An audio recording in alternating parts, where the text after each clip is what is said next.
Hello, friends, folks, brothers, sisters, Prabhujis, Matajis.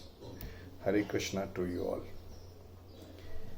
This is Anand Vihari Krishnadas at your service. I said that we will be having a journey of Bhagavad Gita, a way of life. So it will not be a destination, rather, it would be a journey. But to understand this, we need to understand the topic and we need to understand what are our expectations. Many of you must have read Bhagavad Gita, right? Yes. Yeah, few of them have read. Now, good. Now, if you have read Bhagavad Gita, you will understand that it is a different type of book. You will agree to me that it is a way of life. But yes, we need to prove that it is a way of life. And people who have not read Bhagavad Gita, I request you all to please read Bhagavad Gita. Then you will agree to me. Then you might be thinking whether it is a ritual book or it is a spiritual book. So that we will come and discuss in our journey. Now, something which has changed my thought process in my journey. When I started reading Bhagavad Gita and I agreed that it is a way of life, there are two words, Dharm Kshetre, Kurukshetre, which is the starting of the words. In fact, if you take it, the first shloka says, Dharm Kshetre, Kurukshetre, Samvetayuksava, Mamka Pandava Shreva, Kim Kurvata Sanjaya. So, Dharm Kshetre, Kurukshetre. Dharm Kshetre and Kurukshetre are very important words. We'll come to that. Again, now in our heart, it is all believed that the God exists there. Krishna lives there in our heart.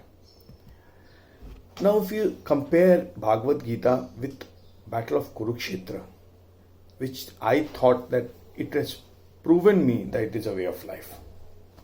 Now, if I say that Kurukshetra was a battlefield, don't you think that our inner consciousness is also a battlefield? We are having fights for goods and bad. There were 5 horses which was pulling the chariot. Don't we think we have 5 horses? Tongue, which we use it to speak. The nose, which we use it to smell.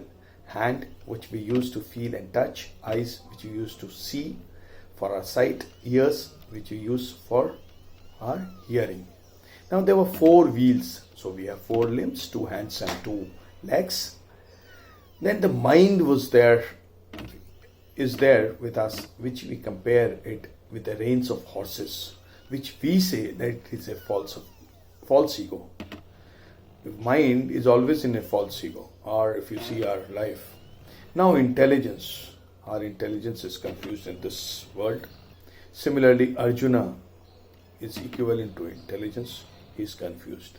Now if I say this and if you all agree to this, then you will say that the chariot itself on the cover page represents our body and is being raised by the powerful horses, which is our senses, 5 senses which we discussed, which can be controlled by the reins, that is our mind, in the hands of our intelligence, which must be directed towards the self. So we need to focus on the self-realization.